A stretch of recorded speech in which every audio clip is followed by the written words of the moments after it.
नमस्कार, जोहार आप सभी साथियों का बहुत-बहुत स्वागत है हमारे चैनल पीसीएस फाउंडेशन पे। हमारा साइंस का क्लास चल रहा था, उसी को आज बढ़ाते हुए आज हमारा क्लास नंबर 5वाँ है। इसमें देखते हैं क्या ख़ास है। अगर चैनल पर नए होंगे तो चैनल को सब्सक्राइब कर लीजिएगा और बेल आइकन में दबा लीजिएगा ताकि हमारा वीडियो आप तक पहुँच सके और लाइक भी ज़रूर कर लीजिएगा, ये हमारा आपसे आग्रह है। चलिए, अगर किन्हीं को यह पीडीएफ चाहिए तो पीडीएफ प्राप्त करने के लिए आप पीसीएस फाउंडेशन टेलीग्राम चैनल को ज्वाइन कर सकते हैं। वहाँ से आप ज्वाइन पीडीएफ को पा सकते हैं या तो डिस्क्रिप्शन बॉक्स में लिंक दिया हुआ है, वहाँ से आप पीडीएफ को प्राप्त कर सकते हैं। पहला प्रश्न है कि निम्नलिखित में घर्षण बल को क्या कम करता है? अगर घर्षण बल को जो है ना, क्या कम करता है घर्षण बल को? जैसे कि सतह को चिकनाहट जो हो जाएगा तो घर्षण बल को कम करेगा, बिल्कुल सही है। स्नेह का उपयोग करेंगे तो भी कम कर देगा। निम्न संपर्कीय क्षेत्र को भी उपयोग करने से यह कम करेगा, यानी कि हमारा जो ऑप्शन डी है, यानी सभी विकल्प इसमें सही है।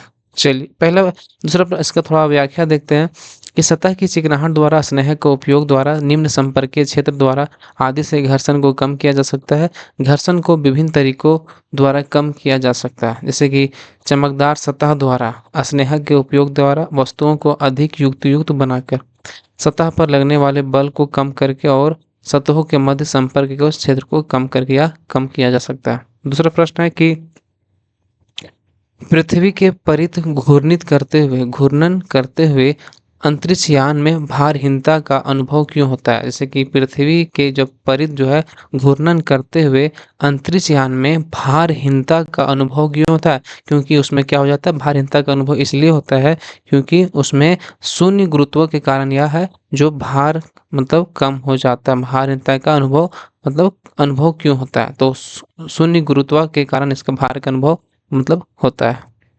इसमें जानते हैं गुरुत्वाकर्षण बल पृथ्वी के ऊपर जाने पर घटता है। जैसे कि गुरुत्वाकर्षण जो है पृथ्वी के ऊपर आप जाइएगा तो क्या होता है, घटता है। अंतरिक्ष में इसका मान लगभग नगण्य हो जाता है, यानी शून्य के समान हो जाता है। इसलिए अंतरिक्ष यान में भारहीनता का अनुभव होता है। इसमें इसीलिए क्या होता है, अंतरिक्ष यान में भारहीनता का अनुभव होता है। अगला है कि अश्व शक्ति लगभग वाट के बराबर होती है। वो अश्व शक्ति किसके बराबर होती है? एक अश्व शक्ति जो है वो किसके बराबर होती है? तो आप लोगों ने पढ़ा होगा 746, कहीं-कहीं 750 में लगभग पूछा है, तो ऑप्शन में कौन सा आपको लगभग में दिख रहा है? तो 750 का लगभग दिख रहा है, तो 750 को कहीं-कहीं 746 में मिलता है। चलिए ठीक है, चलिए मिलते हैं इसके थोड़ा डिस्क्रिप्शन से। अश्व शक्ति लगभग 750 वाट के बराबर होती है। अश्व शक्ति शक्ति के मापन की एक इकाई है। किसके मापन की इकाई है? शक्ति के एक मापन की इकाई है जिस दर पर काम किया जाता है आमतौर पर इंजन या मोटर्स के उत्पादन के संदर्भ में हॉर्स पावर के कई अलग-अलग मानक और प्रकार है। इसमें हॉर्स पावर के कई अलग-अलग मानक और प्रकार है। हॉर्स पावर शब्द का सबसे पहले उपयोग 18वीं शताब्दी के अंतिम काल में स्कॉटलैंड के इंजीनियर जेम्स वाट ने किया था। कहाँ के इंजीनियर ने किया था? जेम्स वाट के जो थे, स्कॉटलैंड के इंजीनियर जो है उन्होंने यह क्या बोला था, ये शब्द का आविष्कार किया था। वर्तमान समय में अधिकांश देशों में शक्ति के मापन के लिए वाट नामक एसआई मात्रक का प्रयोग किया जाता है। अधिकांश देशों में क्या है ना कि शक्ति के मापन के लिए वाट नामक एसआई मात्रक का प्रयोग किया जाता है। अगला सवाल है कि जब बैरोमीटर जो वायु दाब मापी है, बैरोमीटर से क्या नापते हैं? वायु दाब को मापते हैं। तो क्या है कि जब बैरोमीटर का पठनांक बिंदु अचानक से गिर जाए तो यह सूचना है, किस चीज़ का सूचना है? जब वायु दाब की जो मापने वाला है बैरोमीटर, अगर अचानक से नीचे गिर जाए, बिंदु से अचानक गिर जाए तो क्या हो जाएगा? तो क्या हो जाएगा हमारा? ये हो जाएगा आपका तूफान का यह सूचना है। अगर बैरोमीटर की जो बिंदु है अचानक से कि गिर जाए नीचे, तो ये नीचे पर आ जाए तो क्या संकेत दे रहा है कि तूफान आने वाला है। जब बैरोमीटर का पारा अथवा पठनांक अचानक से नीचे गिर जाए तो यह तूफान आने का संकेत होता है। चलिए आगे बढ़ते हैं। मिट्टी से जड़ों के रेशों तक जल पहुंचाने का कारण है। मिट्टी से जड़ों के रेशे तक जल पहुंचाने का कारण क्या है? तो जल पहुंचाने का जो है कारण क्या है? यह कारण है केशिका दबाव, जो है यह कारण है। जल मिट्टी से जड़ तक जल पहुंचाने का कारण क्या है? केशिका दबाव है। जानते हैं कि कोशिका क्रिया के कारण जल मिट्टी से जड़ों के रेशे तक पहुंचता है। कोशिका केशिका होगा, यह केशिका क्रिया के कारण जल मिट्टी से जड़ों के रेशे तक यह पहुंचती है। अब अगला सवाल है कि रेफ्रिजरेटर में शीतलन किस प्रकार होता है? अभी गर्मी है ना भाई साहब, इसीलिए थोड़ा सोचे सवाल ले लेते हैं रेफ्रिजरेटर वाला। तो रेफ्रिजरेटर में जो शीतलन किस प्रकार होता है, जो पानी ठंडा होता है किसके प्रकार से होता है? तो रेफ्रिजरेटर में जो है यह हो जाता है आपका संपीड़ित गैसों के त्वरित प्रसार द्वारा, या इसमें क्या हो जाता है, ये हो जाता है शीतलन हो जाता है। संपीड़ित गैस के त्वरित प्रसार के द्वारा रेफ्रिजरेटर जो है उसमें जो डालते हैं हम लोग पानी वगैरह, वो शीतलन हो जाता है। रेफ्रिजरेटर में एक ऐसी युक्ति होती है जो शीतल गैसों को संपीड़ित करती है। रेफ्रिजरेटर में एक ऐसी युक्ति होती है जो शीतल गैसों को संपीड़ित करती है और फैलाती है। जब गैस संपीड़ित होती है तो वह ऊष्मा निकालती है, और जब गैस का प्रसार होता है तो ऊष्मा का अवशोषण कर शीतलन पैदा करती है। क्या है, जब गैसों का प्रसार होता है तो ऊष्मा का अवशोषण कर शीतलन पैदा करती है। चलिए आगे बढ़ते हैं। ल्यूमेन इकाई है, बताइए। ल्यूमेन आप पढ़े होंगे या नहीं पढ़े होंगे तो जानिए कि ल्यूमेन किसकी इकाई है। तो ल्यूमेन जो है वो ज्योति तीव्रता की एक इकाई है। किसका? ज्योति तीव्रता की एक इकाई ल्यूमेन है। ल्यूमेन ज्योति तीव्रता की एसआई इकाई है। ज्योति तीव्रता किसी प्रकाश स्रोत से उत्सर्जित दृश्य प्रकाश की मात्रा के बराबर होती है। इसमें बोलता है ज्योति तीव्रता किसका एसआई इकाई है? ज्योति तीव्रता किसी प्रकाश स्रोत से उत्सर्जित दृश्य प्रकाश की मात्रा के बराबर होता है। अगला सवाल है कि सोनार कौन से सिद्धांत पर आधारित है? जो जानते हैं ना जहाज में लगाया जाता है, तो उससे क्या पता चलता है कि कहीं पत्थर कहीं क्या क्या, मतलब उससे पता चला जाता है कि आगे पत्थर है क्या नहीं है। तो सोनार कौन से सिद्धांत पर आधारित है, बताइए। सोनार किस सिद्धांत पर आधारित है? तो प्रतिध्वनि पर आधारित। जैसे कि जहाज जा रहा है, यहाँ पर से मतलब इधर पत्थर रखा हुआ है, तो यहाँ पर क्या ये वापस आ जाएगा तरंग, मतलब प्रतिध्वनि हो जाता है। इधर से रेडिएशन जा रहा है तो वापस लौट जाएगा, मतलब आगे कुछ समान है। सोनार किसी भी वस्तु से प्रवर्तित ध्वनि से उत्पन्न प्रतिध्वनि द्वारा वस्तुओं का पता लगाते हैं। मतलब क्या, सोनार किसी भी वस्तु से प्रवर्तित ध्वनि से उत्पन्न प्रतिध्वनि द्वारा वस्तुओं का पता लगाते हैं। फ्लेमिंग के दाएं हाथ का नियम के उपयोग द्वारा दिशा ज्ञात की जाती है। जो फ्लेमिंग का जो दाएं हाथ का नियम है के उपयोग द्वारा दिशा ज्ञात की जाती है। बताइए किससे दिशा ज्ञात की जाती है? तो प्रेरित धारा के द्वारा इसे दिशा ज्ञात की जाती है। जानते हैं इसके बारे में थोड़ा? फ्लेमिंग के दाएं हाथ के नियम के अनुसार दाएं हाथ की अंगुलियों पहली और दूसरी को मोड़ते, मतलब जो दाएं हाथ की अंगुलियां पहली को दूसरी को मोड़ते हुए अंगूठों को इस प्रकार रखा जाए, मतलब मोड़ के देखिएगा, आप प्रैक्टिकल कीजिए। कौन है कि पहली और दूसरी को मोड़ते हुए अंगूठों को इस प्रकार रखा जाए कि वे आपस में लंबवत हो। इस तरह एक बार करके देखिए तो लंबवत हो। तो दाएं हाथ की पहली उंगली चुंबकीय क्षेत्र की दिशा और दूसरी उंगली प्रेरित धारा तथा अंगूठा चालक में प्रभावित होता है। पहली उंगली क्या है? चुंबकीय क्षेत्र की दिशा, दूसरी उंगली जो प्रेरित धारा तथा अंगूठा जो है चालक में प्रवाहित धारा की दिशा बताती है। अगला है कि जब कैथोड किरणें उच्च परमाणु भार, जब कैथोड किरणें उच्च परमाणु भार वाले हिंदू बिंदु से टकराती है तो यह उत्पन्न करती है। जब कैथोड किरणें उच्च परमाणु भार वाले बिंदु से टकराती है तो यह क्या उत्पन्न करती है, बताइए। तो यह जो है ना भाई, यह उत्पन्न करती है एक्स किरण जो है उत्पन्न करती है। जानते हैं इसके बारे में थोड़ा? जब कैथोड किरणें उच्च परमाणु भार तथा उच्च परमाणु भार उच्च गलनांक वाले ठोस जैसे मोलिब्डेनम टंगस्टन आदि के केंद्र बिंदु से टकराती है तो उच्च भेदन क्षमता वाली विकिरणों को उत्पन्न करते हैं, जिन्हें एक्स किरण कहते हैं। जिन्हें क्या कहते हैं? एक्स किरण कहते हैं। अगला सवाल है कि निम्नलिखित में से कौन सा तत्व लेंथोनाइड है, बताइए। इसमें से पूछा है कौन सा तत्व जो है लेंथेनाइड है, तो कौन सा तत्व लेंथेनाइड है? तो इसमें हो जाएगा आपका सेरियम जो है ना भाई, सेरियम, ये एक लेंथेनाइड तत्व है। चलिए इसके बारे में थोड़ा जानते हैं। लेंथेनाइड श्रेणी के अंतर्गत जो 4F ब्लॉक के 14 तत्व है, मतलब याद रखिएगा कौन सा ब्लॉक, 4 का F ब्लॉक में के 14 तत्व हैं जो लेंथेनियम के बाद आते हैं, जिनकी परमाणु संख्या क्रमशः 57 से लेकर कितना 71 के बीच, यानी 14 तत्व आती है, लेंथेनाइड श्रेणी कहा जाता है। जो 4F ब्लॉक में उसमें 14 तत्व आते हैं, इसीलिए क्या बोलते हैं, लेंथेनाइड श्रेणी कहा जाता है। इसमें से cerium, praseodymium, neodymium, promethium, samarium, europium, gadolinium, terbium, dysprosium, holmium, erbium, thulium, ytterbium और ट्यूटेटियम तत्व आते हैं। देखिए नाम भी ऐसा ऐसा है कि बोलने में थोड़ा हो जाता है। कैथोड किरणें जो है कि एक किरण है, कैथोड किरणें की एक किरण कौन सी है? तो एक किरण जो है ना इलेक्ट्रॉन की एक किरण है। कैथोड जो किरणें हैं कैथोड रे जिसको बोलते हैं, ये इलेक्ट्रॉन की एक किरण है। क्या है? इलेक्ट्रॉन की एक किरण है। जे टॉमसन ने कैथोड किरणों को ऋण आवेशित सूक्ष्म किरणों पुंज के रूप में वर्णन किया है। जो जे थॉमसन थे ऋण आवेशित सूक्ष्म किरणों को पुंज के रूप में वर्णन किया है। ये कण ही इलेक्ट्रॉन की किरण है। यह कण जो है ना इलेक्ट्रॉन की किरण है। इन किरणों में ऋण आवेश हो जाता है पदार्थ के भौतिक व रासायनिक गुण मतलब इसमें होता है। अगला सवाल है कि भोजन में मोनोसोडियम ग्लूटामेट जो भोजन में मोनोसोडियम ग्लूटामेट का उपयोग किया जाता है। क्या क्या करने के लिए उपयोग किया जाता है ग्लूटामेट का? तो ग्लूटामेट का जो उपयोग किया जाता है वो किया जाता है आपका रंग बढ़ाने में और स्वाद बढ़ाने में इसका उपयोग किया जाता है। इसमें जो ऑप्शन ए और बी दोनों हो जाएगा, ए और बी दोनों याद रखिएगा, ए और बी दोनों। चलिए इसमें नहीं दिया हुआ लेकिन इसमें ए और बी दोनों इसका ऑप्शन हो जाएगा।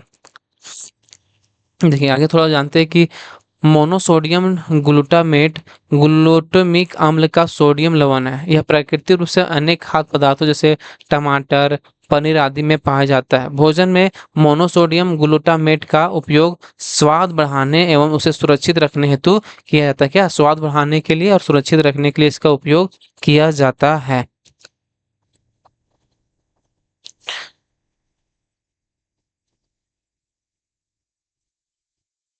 सॉरी यहाँ पर बी और सी दोनों होगा, हम वहां पर थोड़ा सा मिस्टेक हो गया, इसके लिए माफी चाहते हैं हम। ये जो है ना ये मोनोसोडियम ग्लूकोट मेट का जो है वो स्वाद बढ़ाने में और सुरक्षित रखने दोनों में किया जाता है। चलिए बी और सी दोनों होगा, बी और सी दोनों याद रखिए। आप गलती बताने की गलती नहीं, थोड़ा मिस्टेक से निकल गया। चलिए इसके लिए माफी चाहते हैं आपसे। निम्नलिखित में से कौन सा रसायन फल पकाने के लिए उपयोग में लाया जाता है? मैंने पूछा है कि निम्नलिखित में से कौन सा रसायन फल पकाने के लिए उपयोग में लाया जाता है, बताइए आप लोग। ये जो है ना भाई साहब, पकाए आप कभी? तो एक कैल्शियम कार्बाइड का इसमें ये उपयोग किया जाता है, रसायन फल को पकाने में उपयोग किया जाता है। फलों को पकाने के लिए कैल्शियम कार्बाइड का प्रयोग किया जाता है। इसका जो सूत्र है CaC2 है, CaC2 होता है, या एसिटिलीन के एजेंट के रूप में कार्य करती है। या जो है ना ये फल पकाने में तो काम कर, जो इसका रासायनिक सूत्र है क्या है? CaC2 है। यह एसिटिलीन के एजेंट के रूप में क्या करता है? किसके रूप में काम करता है? एजेंट के रूप में कार्य करता है। फलों को पकाने की प्रक्रिया में कैल्शियम कार्बाइड नमी के साथ अभिक्रिया कर एसिटिलीन गैस बनाता है। इसमें क्या है? इसमें बोला ना ये एसिटिलीन के एजेंट के रूप में कार्य करता है। फलों को पकाने की प्रक्रिया में कैल्शियम कार्बाइड नमी के साथ अभिक्रिया कर एसिटिलीन गैस बनाता है। चलिए आगे बढ़ते हैं। उन शराब त्रासदियों में जिनके परिणाम स्वरूप अंधता आदि होती है, हानिकारक पदार्थ है। जो उन शराब जो त्रासदियों है में जिनके परिणाम स्वरूप क्या होती है? अंधता आदि होती है, हानिकार पदार्थ है।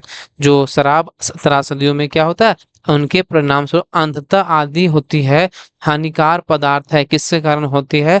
तो बताइए आप लोग। तो बताना है कि ये जो है ना मेथिल एल्कोहल से या पीने से या होता है।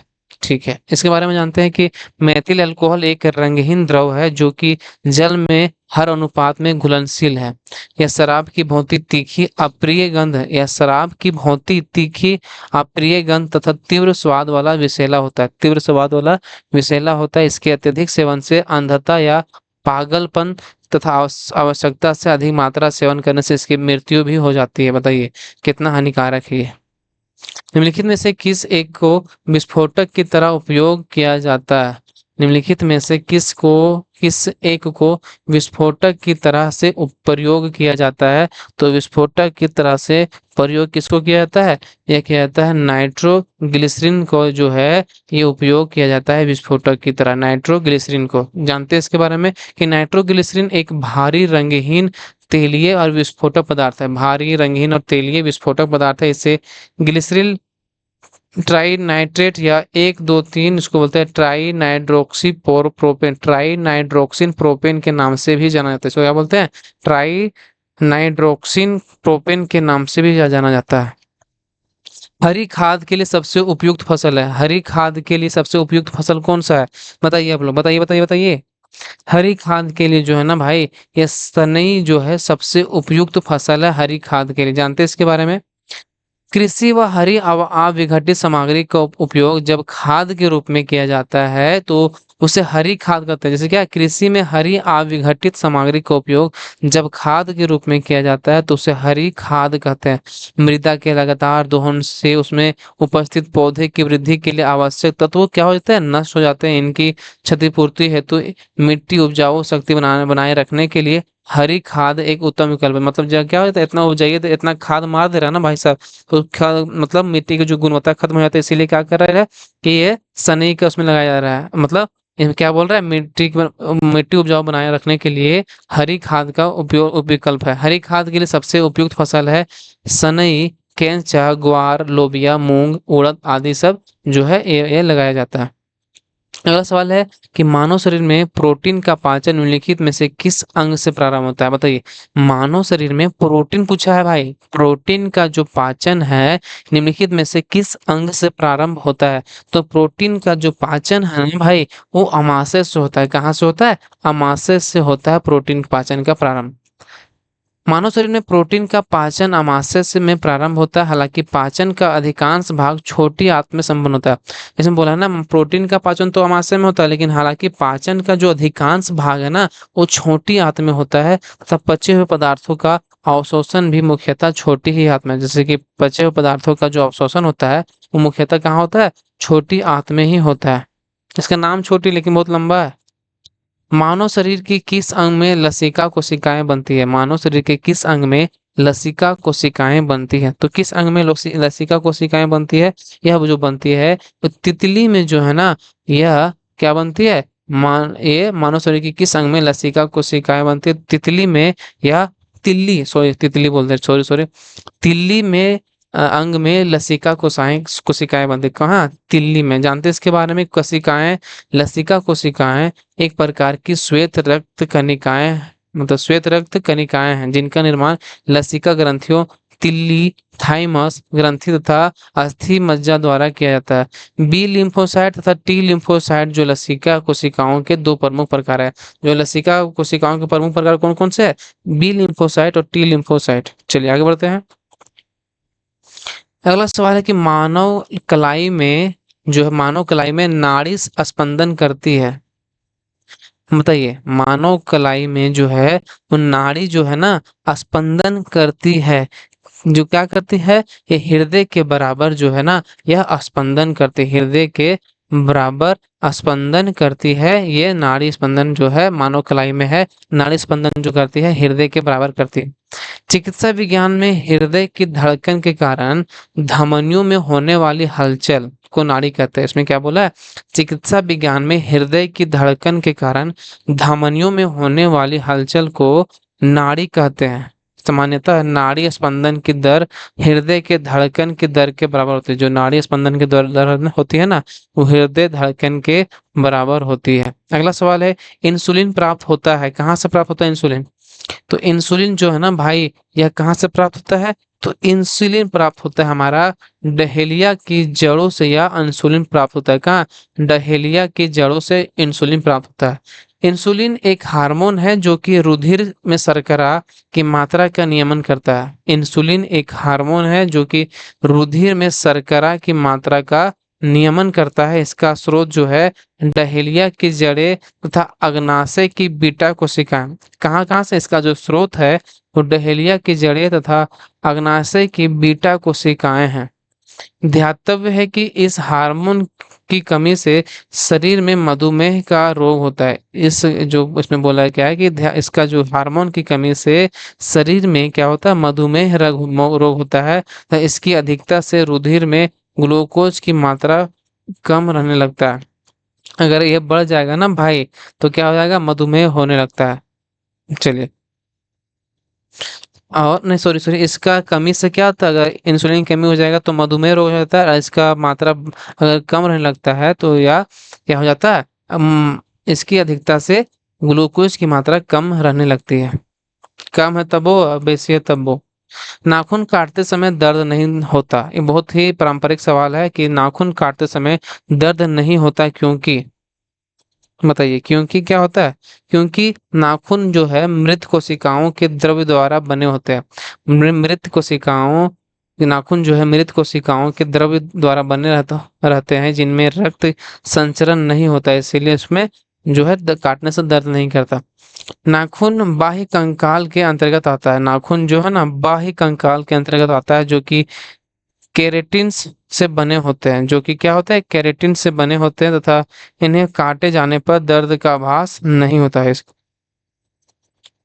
केरेटिन से बने होते हैं लेकिन इसमें काटे जाने का दर्द का आभास नहीं होता है, क्योंकि ये मृत कोशिकाओं के द्रव्य द्वारा निर्मित होता है। क्या होता है? मृत कोशिकाओं के द्रव्य द्वारा यह निर्मित होते हैं, जिनमें रक्त का जो संचरण नहीं होता है। इसमें रक्त का संचरण नहीं, तो इसे तो नहीं दर्द करता है। संचरण अगर रक्त का होता तो यह दर्द करता। प्रकाश संश्लेषण होता है। प्रकाश संश्लेषण होता है, कब होता है बताइए? तो प्रकाश जो संश्लेषण होता है दिन में अथवा रात्रि में होता है, दोनों में दिन में अथवा रात्रि में होता है प्रकाश संश्लेषण। प्रकाश संश्लेषण हरे पौधों में होने वाली एक क्रिया है, जिसमें वे भोज्य पदार्थों का निर्माण करते हैं। इस क्रिया में प्रकाश की ऊर्जा प्रदान करता है। प्राकृतिक रूप से पौधे सूर्य के प्रकाश से ही ऊर्जा ग्रहण करते हैं। मतलब क्या है? सूर्य के प्रकाश से ही यह ऊर्जा ग्रहण करते हैं, किंतु समुद्री शैवाल चंद्रमा के प्रकाश से यह क्रिया करते हैं। जो जो समुद्र में रहते हैं शैवाल लोग, वो चंद्रमा के प्रकाश से करते हैं। बाप रे बाप। विद्युत प्रकाश में पौधों में प्रकाश संश्लेषण की क्रिया होती है। विद्युत प्रकाश में भी पौधों में प्रकाश संश्लेषण की क्रिया होती है। अगला सवाल है और लास्ट सवाल है आज का, कि शरीर की वे कोशिकाएं जिनमें शरीर की किसी भी प्रकार की कोशिकाओं में विभाजन तथा विशिष्टीकरण की क्षमता है। इसमें सिंपल सुनिए कि शरीर की वे कोशिकाएं जिनमें क्या है, किसी भी प्रकार की कोशिकाओं में विभाजन तथा विशिष्टीकरण की क्षमता है, जो कई गंभीर बीमारियों पर शोध का केंद्र बिंदु उन्हें कहते हैं। उन्हें जो कहते हैं, क्या कहते हैं उनमें? हम लोग बोलते हैं स्टेम कोशिकाओं में, इसमें जो है यह क्या है, ये शोध का केंद्र बिंदु है। मतलब गंभीर बीमारियों का शोध का केंद्र बिंदु है कौन? स्टेम कोशिकाएं। स्टेम कोशिकाएं भ्रूण व की वे आधार कोशिकाएं हैं। स्टेम कोशिकाएं भ्रूण की वे आधार कोशिकाएं जिनमें आगे चलकर मानव शरीर में 210 से अधिक तरह के ऊतक बनते हैं। कितना? 210 से अधिक तरह के ऊतक बनते हैं। भ्रूण की आधार कोशिकाएं 5 से 7 दिन पुराने भ्रूण से निकाली जाती है। कहाँ से निकाली जाती है? तो कोशिकाएं 5 से 7 दिन पुराने भ्रूण से निकाली जाती है। विकसित हो रहे भ्रूण में स्टेम कोशिकाएं निकालकर उनसे उत्तक अंगों का निर्माण किया जा सकता है। जो भ्रूण में स्टेम कोशिकाएं निकालकर क्या किया जा सकता है? उनको उत्तकों या अंगों का निर्माण किया जा सकता है। चलिए, आज के प्रश्नों की संख्या यहीं पे खत्म होती है। वीडियो को सब्सक्राइब कर लीजिएगा, चैनल को सब्सक्राइब कर लीजिएगा, वीडियो को लाइक कर दीजिएगा। बस यही आपसे आग्रह है, और शेयर भी कर दीजिएगा। मिलते हैं अगले वीडियो में, तब तक के लिए धन्यवाद। जय जोहार।